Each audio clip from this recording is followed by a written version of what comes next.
everybody. It's Karen Anderson here with Aortic Hope, and it is still Aortic Disease Awareness Month. This is a very special pop-up live Q&A, and I am very excited to bring to you cardiothoracic surgeon Dr. Brad Taylor with University of Maryland Medical Systems. He's actually my surgeon, and what we're going to do today is just talk a little bit about aneurysms, some of the things that I know that really bother a lot of community members, cause questions, concerns, fear, stress. And we'll talk about dissections, and we'll talk about all different types of ways of treating these aortic disease conditions. And then as you have questions, feel free to type them and we will get to them. And remember, if you want to remain anonymous with your questions, because this is a public page, just go ahead and send them to Aortic Hope in a message. And if we can't get to them today, we will get to them at some point. I'll forward them over to Dr. Taylor and he will answer them. So welcome. Great. Dr. Taylor, go ahead and take a second and give everybody some information about yourself. Sure. My name is Brad Taylor. I'm a cardiac surgeon at the University of Maryland Medical Center. I've been a practicing cardiac surgeon since 2002. I trained for 10 years at the University of Pittsburgh and have been taking care of patients since 2002 with advanced aortic issues. We have a center here at the University of Maryland Medical Center, which is a center of aortic disease. So we take care of a large number of patients with a variety of issues related to their aorta, all the way from the aortic valve to the bifurcation of the femoral arteries, and have a collegial group of individuals that we work with, both cardiac surgery, cardiology, vascular surgery, to manage diseases and problems of the aorta, and have a very comprehensive clinic that we follow patients. They become lifelong patients, as you already know. So let me ask you a question about that, because not everybody has the luxury of having a phenomenal aortic disease center. They probably started off at a smaller medical center, got transported. What is the difference, and why is it important to try to have all of your care contained within that aortic disease center? Sure. So we see problems of the aorta as potentially problems that can be potentially lifelong problems. And surveillance of the aorta, our job is to keep patients on this earth as long as possible. And we don't want patients to suffer unduly with aortic issues. And we know that once somebody has a problem with their aorta, their likelihood of having an additional problem further down in the untreated portion of the aorta is increased, particularly in patients who've had aortic dissections. And so if we look at what happens to patients over 5 years after their initial dissection, is that those patients, about 40% of those patients, will need a secondary procedure because of dilation or aneurysmal degeneration of their aorta at a different place or spot. And we want to capture that beforehand to prevent them from having another aortic emergency. Oftentimes, these patients are brought to us under emergency conditions, and the ability to take care of patients in an elective fashion as opposed to an emergency fashion prevents the likelihood of them having a bad outcome. So you mentioned something that I know we have discrepancy with in the community often, and that's what defines aneurysm? Because some doctors will say mildly enlarged or mild dilation. How do you determine what is an aneurysm? It doesn't make a difference. It's just semantics. Yeah. So we want people to, we want physicians, we want patients to be very aware of what aneurysms are. Aneurysm, the easiest way to define it is it's a blood vessel that's twice its normal size. And we become particularly concerned at certain time or size points because the risk of rupture increases as that aorta gets bigger in size. And so at different parts of the aorta, we start to talk about therapeutic interventions because the aorta is at increased risk of rupturing or dissecting. But in general, an aneurysm is a blood vessel that's twice its normal size. So talking about size, in the thoracic area, what is that magic number? That's another thing we always talk about. Some people say 5, 5.5. What is it in the abdomen area? How do we know when you're getting close? Yeah. So in general, a blood vessel, a major blood vessel of the aorta should be somewhere between 2.5, maybe 3 centimeters in size. And so twice that size is somewhere between 4.5 to 6 centimeters in size, and certainly is considered aneurysmal over 4.5 centimeters in size. And once it becomes, in my opinion, here at the University of Maryland, we become very concerned once they get over 5 centimeters in size. There are good natural history studies that show that over 5 centimeters, in particular over 5.5 centimeters, the risk of rupture goes up significantly. So we want to capture patients around that 5 centimeter mark to start talking about intervening upon it. And that's true of the ascending aorta, the infrarenal abdominal aorta. Now, the descending thoracic aorta, the same natural history studies or similar natural history studies show that the size can be a little bit bigger, and in general, we fix those once they're over 5.5 centimeters in size. There are other things, though, we take into consideration: family history, risk of having familial disease related to the aorta, connective tissue disorders, and those all come into play and may change the size threshold that we use to intervene upon that aorta.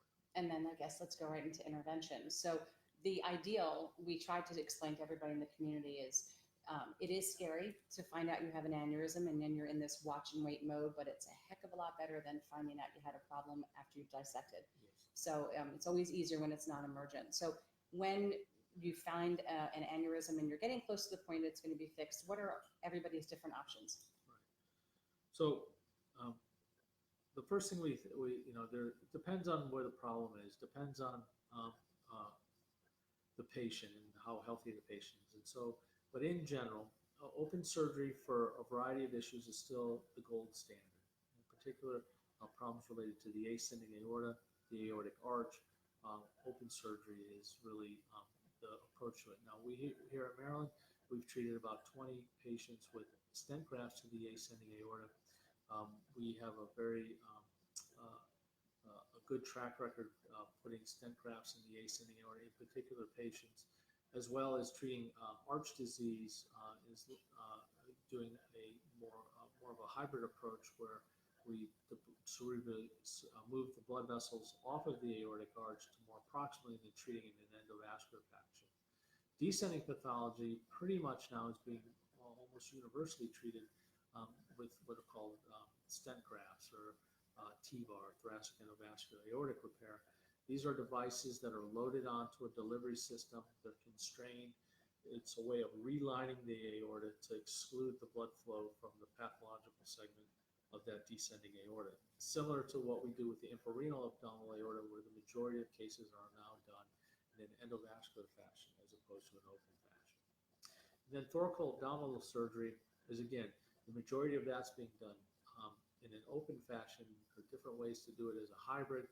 And then we now have access to some devices where we can use branch endografts to treat that section that's involved, the organs to the abdomen, and the blood vessels that go up to the abdomen. And so over the last 20 years, we've seen most of aortic surgery go from being open surgery to now being done in an endovascular fashion. And we're going to continue to see that. Here at Maryland, we now have access to devices to treat arch pathology, to treat ascending aortic pathology. And we're really excited about the ability to offer a less invasive approach to aortic disease than what we were in years past. Now, when somebody has a dissection, obviously we're all aware that in the thoracic area that's going to be obviously an open repair. Why aren't the descending or the abdominal area, why is that typically not repaired? Why is it just usually medically managed? Descending thoracic typically, so we'll talk a little bit about type B aortic dissections. Right, type A versus B. Yeah. So there's type A aortic dissections and type B aortic dissection. They're defined by where in the aorta. So A involves the ascending aorta, B involves the descending aorta. And the problem with type A aortic dissections is that when that blood vessel tears, it's confined within the pericardial sac, which houses the heart. And when that blood vessel tears, there's risk of bleeding into that pericardial sac, which will compress the heart and not allow the heart to pump. You can tear down into the aortic valve, tear down into the coronaries, all of which are life-threatening problems. And we do emergency open surgery on the majority of those patients to replace that ascending segment to prevent them from dying from a coronary issue, a valve issue, or from tamponade, compressing the heart with fluid. The descending thoracic aorta is a little different. Because the free space around it is the pleural space in the lungs, the risk of tamponade is gone, the coronaries are well out of the way, the valves well out of the way. And what generally happens with those patients is they have very high blood pressure. You control their blood pressure and you can take it from an acute problem to more of a chronic problem. And what happens over time, once you've lowered the blood pressure, the body tends to heal itself with medical management. And once it's healed itself, what we watch for is that aorta does or does not degenerate or become aneurysmal. It's that aneurysmal degeneration which then causes people to then have problems within the first couple of years after their type B aortic dissection. Those patients who meet certain criteria, size criteria, how big the entry tear is, change in the diameter of the aorta, we start to think about fixing them, typically with again, an endovascular solution. Now you have a graft with you. I do actually. So this is an aortic stent graft. You can see it's a metallic stents that are covered by blood impermeable fabric. This device is constrained on basically what looks almost the size of a fishing rod, and it's placed through a puncture or a needle stick in the groin. And when it's put into place in the aorta where you want to treat it, it's deployed and it sits in that segment of the aorta, essentially relining the aorta, allowing blood to then go through the inner portion of this, basically it's in two, and it prevents pressure being put on the abdominal section of the aorta. Now, when you put something which I guess is similar to this on the ascending, when you graft that, so our actual tissue, whatever's left, the anastomosis, the area, that it will grow into this, over it. How does it attach to it, and So do we need to worry about any leakage? I know that's been a question in the community. So you can. Whenever we put a foreign material in the body, the body will scar that foreign material into the body, and it's often to our advantage that happens. Mm-hmm. These devices aren't sutured, so they still have a little bit of ability to move. The aortic may continue to grow, and so it has to be monitored or surveilled to see if it's doing what we believe it's doing. And it can change over time. Surgical grafts that we sew into place are different. They're actually sewn into a segment. Those areas typically will heal. However, they also need to be monitored because those suture lines can break down. The aorta above or below where the graft was sewn in can degenerate. Patients can get what are called pseudoaneurysm or outpouchings where the suture line is broken down. And so just because it's been fixed, with time, the longer you live, the higher the likelihood that it may be a small percentage that something may not be correct, or that it hasn't healed in as we would expect. And so we surveil our patients after whether we do open surgery or endovascular surgery, so we all have confidence to know that what we did to a patient has good long-term durability. Is there anything that we can do as patients other than be extremely compliant with medication and exercise restrictions and weightlifting restrictions to help ensure that this does work appropriately? Sure, absolutely. I think the most important thing is that patients or people start to recognize that they really have input into their health, and that that being surveilled for aortic disease is going to be part of their lifestyle. That good blood pressure control, just like brushing your teeth and flossing your teeth, maintaining the other things that you do to maintain good health, you do the same thing. So what we generally recommend, or what I recommend to my patients, is that when they're at that point early in the morning, they wake up in the mornings, they check their blood pressure with a blood pressure cuff at the same time they're getting ready to get ready for the day, brush their teeth, take their other medications, build it in as a routine. And then at the end of the day, they do the same thing. They're getting ready for bed, brushing their teeth, getting ready to take care of themselves before they go to sleep. They check their blood pressure. And oftentimes patients will all do it later in the day or mid-portion of the day, but you write it down, you keep track of it. Some of the blood pressure cuffs are really good at kind of keeping the information for you, but you compile it, and then you can bring it into your physician, you can look at it to yourself. An educated patient is actually really a much better experience as a physician to take care of, because you can have an educated conversation with that person. And they have real input into their care, and it doesn't become just a one-way street of information. And it really can impact then how well that person is doing. And we know that blood pressure control, particularly with aortic disease, is really important. How those patients do long term. Now, when a patient has, whether it's type A or B, If they've seen you as a surgeon, they would see you whether it was A or B. That's Okay. correct. Do you feel that it's important not only to have you obviously as the doctor, but a cardiologist? Do they also need to have a vascular surgeon, a hypertension specialist? I mean, what are the key doctors that a patient should have? So, as I said earlier, we have a comprehensive center with a number of specialists that participate in the care of patients with aortic disease. There are lots of different entry points or people that patients can come into. And as a group, then, we have access to a variety of other people who have expertise in different areas. So, for instance, patients that come in with acute aortic emergencies that get operated on, whether it's cardiac surgery or vascular surgery here, we'll see a cardiologist, a blood pressure control specialist, a geneticist, people along those lines to give more comprehensive overview of patients. And the same is true whether they come into a cardiologist's office. They will see one of us, and then we'll create a surveillance program. And we build it so it works best for the patients. A lot of our patients come from a distance. It's not easy for them to travel here for many appointments. And so we try to make it as easy as possible and then create a relationship with their physicians or family physicians or cardiologists back in their own community. So the patient doesn't always have to come here. You know, the technology, the CT scans, echoes, the things that we often ask for are easily transmitted to us for us to review. And we want this to be straightforward and simple for patients. And then if they really have to come here or they want to come here, we can sit down and talk to them. And we leave it up to the patient. I have a number of patients that are from outside of the region. Mm-hmm.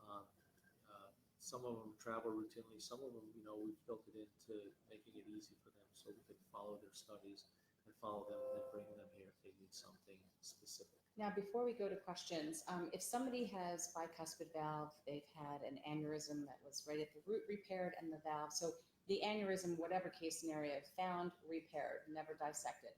Is that person at risk for dissection? A patient who's had an aneurysm, been repaired, or they had bicuspid valve, aneurysm, been repaired. Is their rest of their aorta, is it compromised at all? Considered compromised? Are they at risk for possibly having a dissection once that repairs happen? So I don't think they're outside the risk that anybody would have just because they had a bicuspid aortopathy if it's already been treated. Mm-hmm. They have a similar risk of a dissection of the decent aorta. But again, the patients that we treat with bicuspid aortopathy, we continue to follow those patients. Okay, we're going to go take a look here at some of these questions because your time, you have Sure. to save the world, and we only have so much time. Let's see where we can start here. Okay, why do so many dissections happen at a measurement under 5, but they wait till 5 to 5.5? Is it about monitoring? That's a good question. Yeah, it's a really good question. And, we don't have all the answers. I was telling Karen earlier, size criteria is it's really kind of a crude way of us measuring or assessing risk. It's the best that we have right now. Hopefully, we're going to have the ability in the near future to start to look at the thickness of the aorta and have some other markers that are better than just size. Certainly, we do see patients that have smaller aortas that dissect,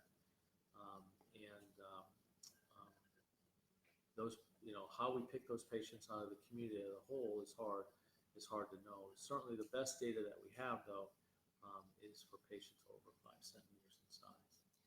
How important is it to know about your aneurysm and monitor it to lower the odds of an emergency? Yeah, so I would say it's really very important. So if you get the diagnosis of having an aneurysm, it needs to be seen by somebody who's a specialist, and they need continued lifelong surveillance, and then the decision made what needs to be done with that over time.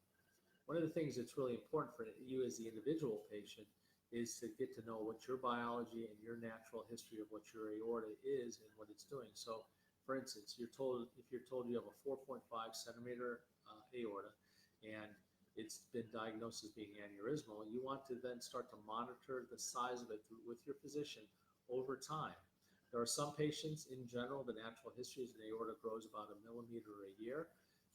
That's in general. there are those patients who don't grow at all, and then there are those patients who grow faster than a millimeter a year. And you want to figure out where you're, and your physician wants to figure out where you are in that curve. And, you know, you may be the person that grows a millimeter a year, you may be the one that doesn't grow, or you may be the one that grows faster than that. And the only way to know that is to get annual surveillance. Okay. So what are the types of, what are the dangers of anesthesia for additional surgeries, such as if someone has already had a dissection and needs a hysterectomy? I mean, I've had other surgeries since dissection. So are there any, I mean, her doctor said it was too dangerous. What are your thoughts on that? Again, it depends on the patient, but in general, you know, we repair patients so they can get on and live a normal life. And the whole reason why I take care of patients is I want them to go out and live normal lives. And oftentimes, part of normal life is having additional operations and surgeries. And I certainly see a lot of patients back that I'm asked to give clearance for surgery later on, whether it's a kidney transplant, a thyroidectomy, orthopedic surgery. And in general, if we manage those patients, treated them correctly, and they have no other major comorbidities or problems that would keep them from having surgery done safely, we let them have surgery because they need to get those things done. I tell my patients to go out and do the things that they like to do. They get back to living a normal life. That's the reason why we fix them, and that's the reason why we follow them along. I don't like it when physicians tell patients they can't do things because I think it really impacts the quality of people's lives. We have another question, the longevity of the repair/graft, risk of graft problems. I mean, I know you told me we were going to know each other the rest of our lives. Somebody was going to go first, but we would know each other for that entire time. Yes. So what is typically, I mean, we hear the different longevity of different types of valves, but what is it for a graft? Yeah. So the graft materials themselves are durable. The integrity of the material stands the test of time. What doesn't stand the test of time is the remainder of the person or the patient and the things around where that graft material is. And that's why we surveil patients. Again, as I said earlier, the graft material, it will stay intact. But where that suture line is, we want to make sure that suture line is going to stay intact. And the majority of the time, 98, 99% of the time, it does fine. And again, the stent grafts, what these stent grafts are made out of is durable material. But there's a risk that they can move, they can slip, or the aorta grows around them, and then they begin to leak at the front end or the back end. And so we surveil those things. But in general, I'm confident that the material that we're putting in people, if it's, the material itself is durable material and will last a long, long time. Have you ever had anybody have a reaction to suture wires, you know, for your sternal wires? Yes, I have. It's interesting. I've had patients have reactions to just about everything we've done. They're not very common, but I've had patients that I've put patch material in, particularly on the carotid. The lady was very sensitive to that material, and we had to remove it. Oftentimes the material, not oftentimes, but I've had patients that have had sternal wires put into places you had mentioned, and they've had a reaction to the metal. And in those rare instances that they do occur, but they can occur, we've gone and removed that and then found a different solution for the person. Okay. From your perspective, does a patient that's had an acute type A dissection at a young age run a risk of then having a type B? And then I'm going to do conversely, if someone started off with a type B, aren't they at risk to then have it travel and have a type A? Yeah, so there are those patients. So particularly in young patients, if they've had dissection, we have to be concerned that they may have an issue related to the integrity of their aorta. And so the younger you are at having any problem that's been intervened upon or had a problem with, there's a higher likelihood that later in life you will run the risk of having a secondary issue or a problem. We've been asked to talk a little bit louder, so we'll start talking louder. I'm a low talker. Okay. So there is a chance that if That's you've had correct, A, you yes. can have B, and B, you can have A. Yeah. Okay. What is the mortality rate or percentage for what is the mortality percentage if you're having a total aorta replacement? Is the mortality rate higher, I guess, Sure. than if you just have pieces? Yeah. So to calculate mortality risk of patients, you have to look at the specific patient in general. And then there are calculators that we can put people into to compare them to large databases. But there's a lot that goes into besides just the type of operation that's being done. A lot of that's related to the age of the patient, other medical conditions that a patient has, what good physical shape that patient's in, things along those lines, the center that the the procedures being done. And so that's a little more complicated issue or problem. But in general, you know, when we see patients with aortic issues, you know, our biggest concern is, are we going to prematurely end this person's life by intervening upon them, particularly if it's an elective operation? And so those risks are balanced with the other medical issues and problems that the patient has.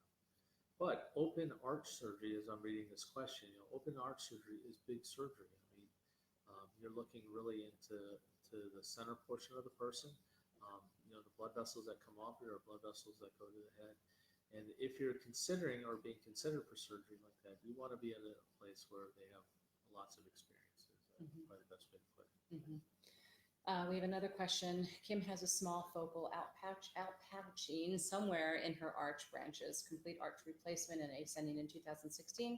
Surgeon really isn't talking to her about it. They won't tell her what it is. Does she assume it's an aneurysm, or could it be the original surgeon reinforced the suture line where it was reinforced? Yeah.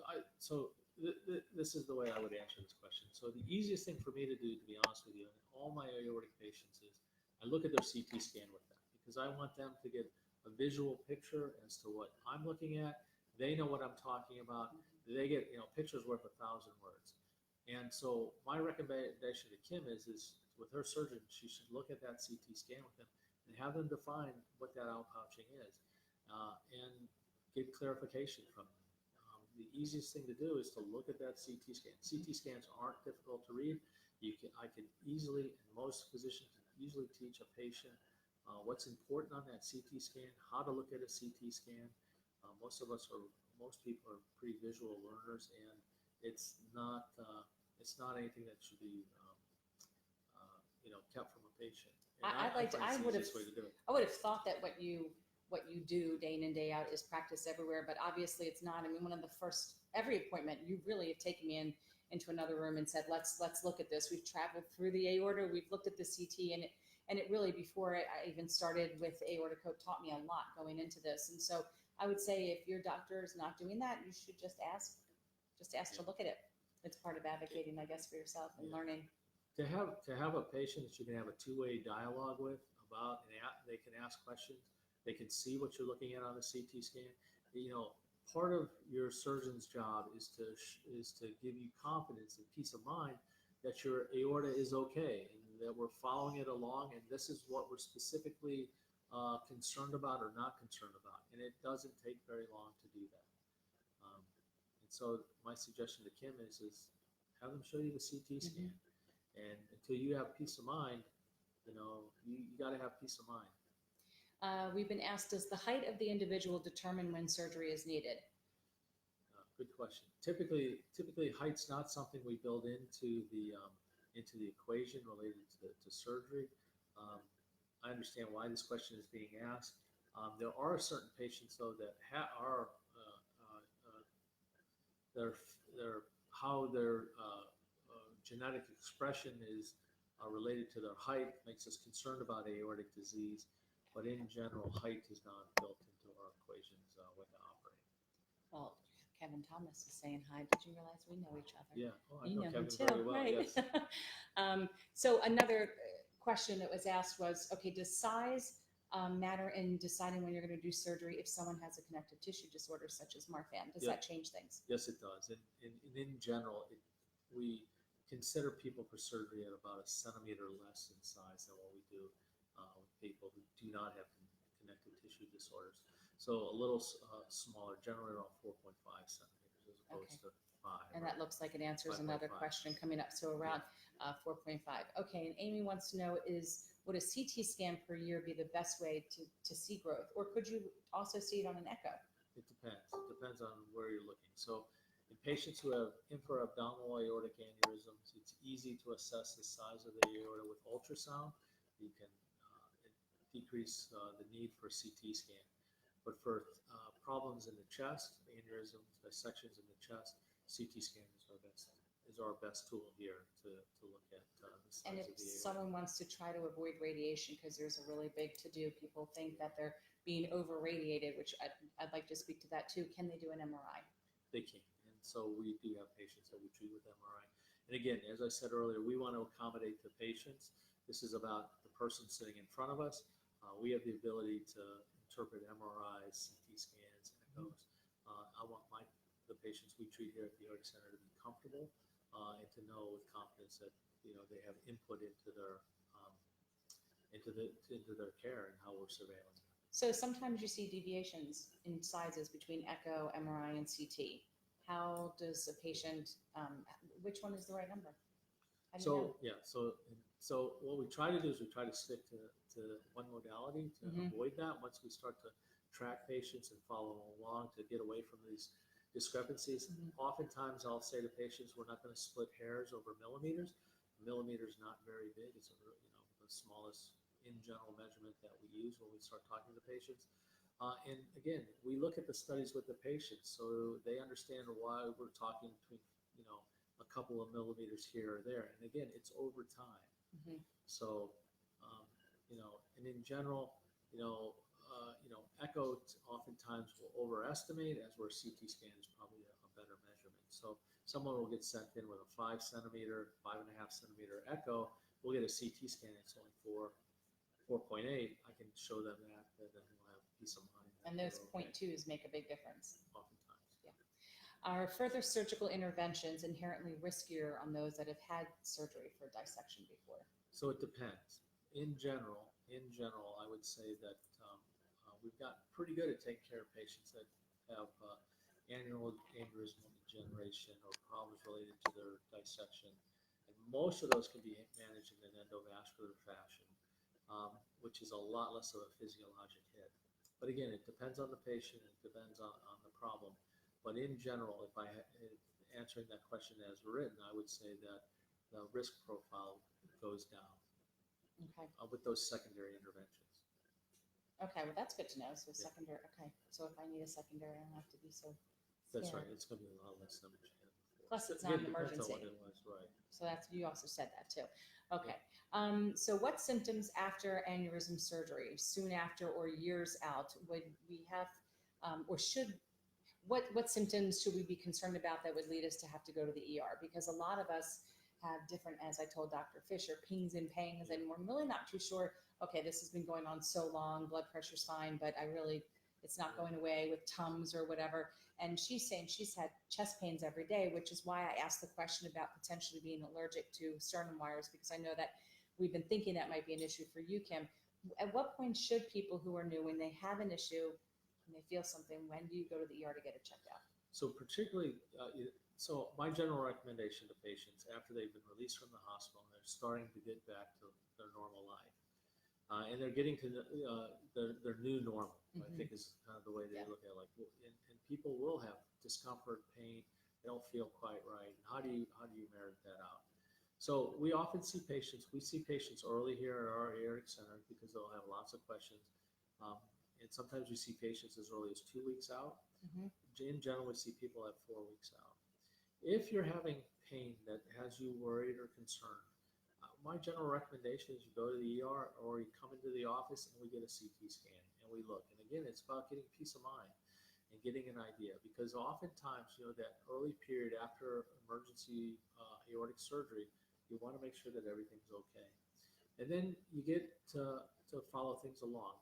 In general, if you're having pain every day, that's pain that's probably not related necessarily to your aorta, but maybe related to the operation that you had and how you recovered or healed from that. And again, if you were our patient here, we would CT you. We'd get an idea to make sure that we're not missing anything. And again, those of us who take care of aortic issues work from the standpoint that we want to make sure that there's not a life-threatening problem. Take that off the table. And then if it's something else, then we go after that. But the goal is to make sure that we're not pacifying somebody who actually has a real issue. And so there are a lot of people that tend to have what we're realizing are not spikes in blood pressure, but it's going on hour 2, hour 3, and they're at 180 over 112 or closer to 200 over another triple digit. At what point after waiting so long do you say, I think it's time I need help at the hospital to get this down?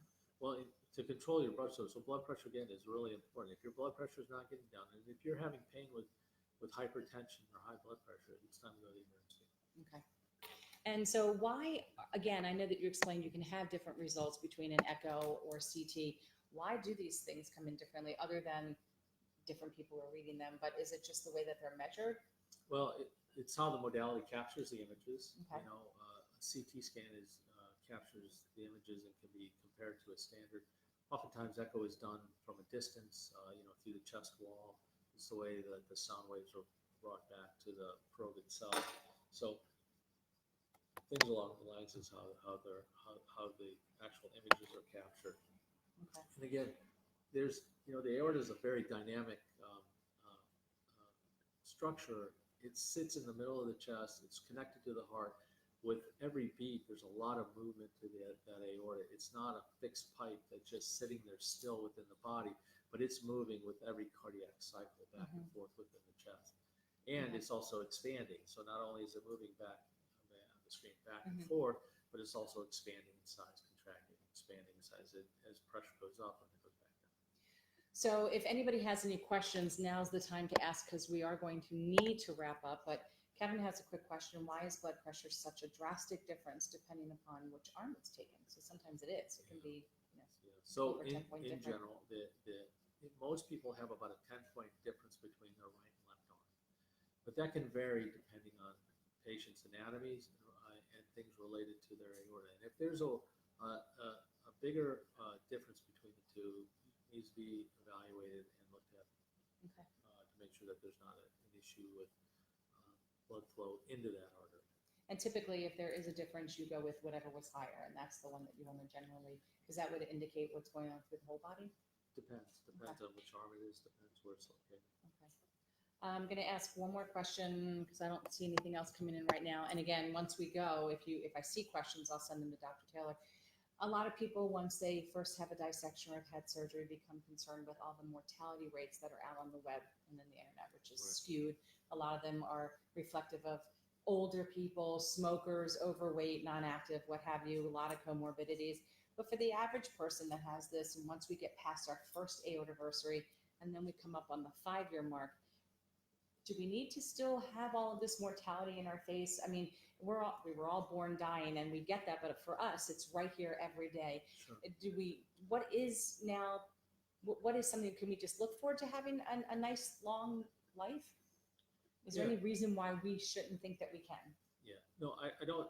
I think, once you have an acute aortic issue and it's been managed and treated, I think once in the past, and so a lot of the data is looking at patients that were treated and then sent back out into the community without surveillance, without follow-up, without good blood pressure control. And so the mortality rate at 4 years was high because those patients were patted on the back, said, you're going to be fine, and sent back out into the world, and they weren't. And as time has gone on, we've gotten really good and smart about how to manage patients who have had an issue with the major blood vessel that comes out of their heart. So that major conduit that takes blood to the rest of your body. And so with good medical therapy, with good surveillance, we can get patients back to living a normal life trajectory. Because we start to surveil for the secondary reasons why at 2.5, 3, 5 years patients were dying was because of aneurysmal degeneration of that untreated segment of the aorta. And if we can intervene upon that, if necessary, we can then treat those things that were then, because people were dying of aortic-related deaths down the road because nobody was paying attention to it. Okay, and so now people are paying attention. Right, that's huge. That's a big statement right there. For a 20-year-old with an aortic root aneurysm of 4.3, what do you recommend BP has to stay under? So in general, in a young person, we're looking for blood pressure less than 120 systolic, mean somewhere between mean blood pressure, which is between the systolic. I would say a systolic less than 120 and a diastolic less than 80. That's the easiest way to answer that. You're not going to calculate mean pressures. That's a hospital thing. Okay. And she added onlosartan 100 milligrams and atenolol 25. So if you're on that medication, you should be under 120 and 80 anyway, I would think, correct? Right. So, yeah. Okay. So this will be our last question. Lisa had a Bentall procedure 4 years ago, 4.5 months after her first surgery. She required a second emergency open heart to repair what they called a pseudoaneurysm, and she had it repaired on her ascending aorta. The leak was in the seam of the Dacron graft. they went in and repaired it with glue. What are her chances of having it fail again? So it's kind of interesting. So it was at this scene. So I would have to, I would be concerned that, again, I'd have to look at her records and her Mhm. story. But I would think that, the likelihood that this was something related to how they managed that Dacron graft. I don't think this was necessary. It would be rare for it to be a failure of the Dacron. I've had patients, and we've had patients here at Maryland that have gone back to the operating room after we've done a surgery, put in Dacron, but it's at a site where we've had a needle hole or we've cannulated, created a hole in that Dacron and then suture repaired it. And then over time, that that repair fell apart. You have to remember that Dacron's never going to heal. Once you put a hole in Dacron, that hole in Dacron will be there forever, and you're relying on suture material to hold that hole closed or the clotting cascade to seal that hole. And we've had patients where the clot is dissolved and then they've bled through that hole, or that suture line is broken down. I would think if you're 4.5, This was 4 years out, 4 years. the likelihood that there's an issue or problem there is probably very, very low. But again, if you've had surgical repair as a young person, had a Bentall procedure at some point in time, you should have had a CT scan or a surveillance of that to make sure that the suture line, the integrity, what was done to that graft is intact. Because 4.5 months oftentimes- seems soon, Yeah. whereas now it's been 4 years later. I would think if anything was going to happen, it would have already, and they're surveillancing her. Yeah. So And we will put holes in the Dacron because we have to recannulate. We'll put holes in the Dacron because we have to do something to de-air, the segment of where we've been operating. And surgeons are aware that we've done that, but that's just part of what we have to do to progress the operation. But again, that section of the Dacron won't heal. It'll seal, but it'll never heal because you treated a defect in. Just like if you put a hole in a sweater and you repair that hole in the sweater, right? Right. Or a shirt or whatever. okay, I think we're done with taking questions, but I do want to ask you about this. Sure. So it's probably, oh no, you can see it here.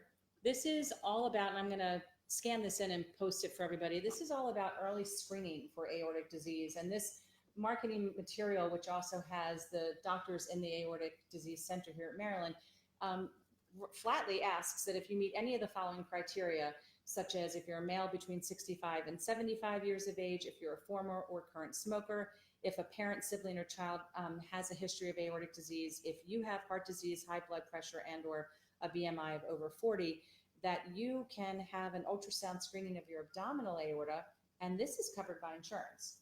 That's correct. Yeah. So there are patients that fall into high risk categories.